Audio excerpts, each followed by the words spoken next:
Paano sumakay ng eroplano? So sa mga first time dyan, ito konting tips lang po yung ibibigay ko dahil nakasakay na nga ako ng eroplano.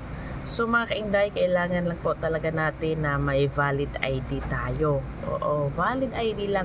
Isang valid ID. So yung nasakyan ko is Philippine Airlines at libre po yun ni Ma'am Jasmine. Tapos mga kainday, kailangan 4 hours bago ang biyahe, bago ang flight is nandun ka na. So yun din yung ginawa ko. 4 hours bago ang flight, nandun na ako. At dahil alas 4 ang flight ko, 1 o'clock ay nandun na ako sa airport. So pagdating, ayan, dumaan yung train mga kainday, no? So ayan, kasi anong oras na, alas 7 na ng umaga. So na-interrupt tayo sa train. So yun nga, dumating ako doon ng alauna ng madaling araw sa airport, NAIA Terminal 2. So napakalawak pala ng NAIA Terminal 2. So pumilak agad ako doon sa may kumuha kaagad ako ng boarding pass. Ayan. At dahil first time ko, nagtanong-tanong ako sa mga nakapila doon at nagkaroon nga kaagad ako ng kaibigan. So yun, mas maganda talaga na hindi tayo mahiyain para magtanong-tanong tayo ba, no? Para hindi tayo maligaw. Kailangan kasama natin lagi si Magda. So yun na nga, kasi same flight kami, Silay Airport, Bacolod. So sumabay na ako sa kanila. So yun na nga, pumila kami, kumuha kami ng boarding pass.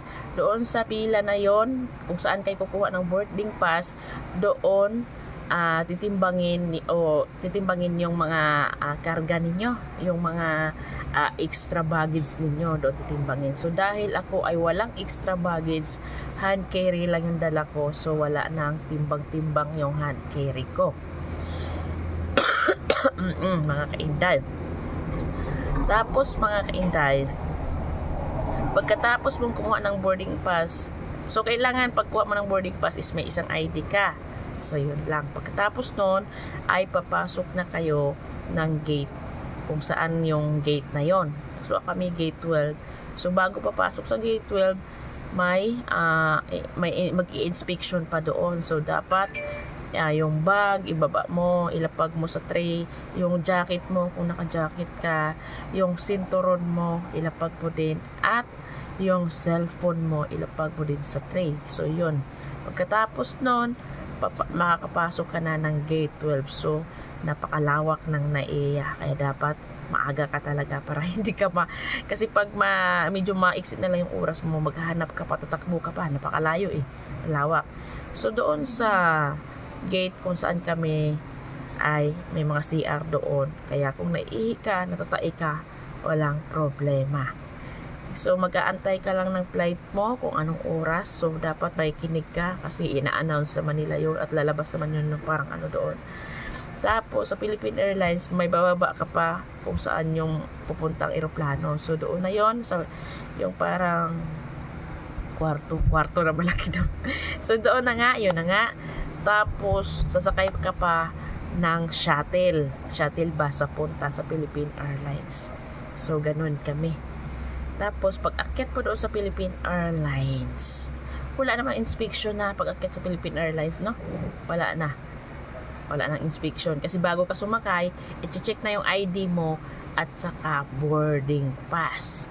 So yun nga, ang Philippine Airlines pala ay libre ang kape at saka snacks, no? Mga snacks, kukut-kutin ba, snacks. Libre ang kape, patapos may tea. So ako kape yung pinili ko, pero nung una akala ko may bayad, di naman pala, libre pala ang kape. So yun na nga mga kainday, napakagandang experience. Yung unang sakay ko ng eroplano na mag-isa lang ako. So yun mga kainday, ang saya.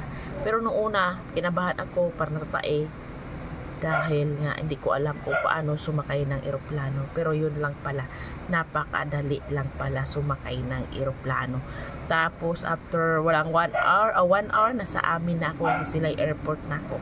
O diba, ang ganda. So yun mga kainday, simple lang, isang valid ID lang. At saka basta bawal talaga yung matatalim. Pag nagdala kayo ng matatalim, bawal yun, no? So huwag kayong maglagay sa bag ninyo ng mga matatalim. Tsaka yung mga pabango ninyo dapat nasa maliit lang na bote, bawal yung malalaking bote. Okay, so yun lang mga inday, thank you for watching.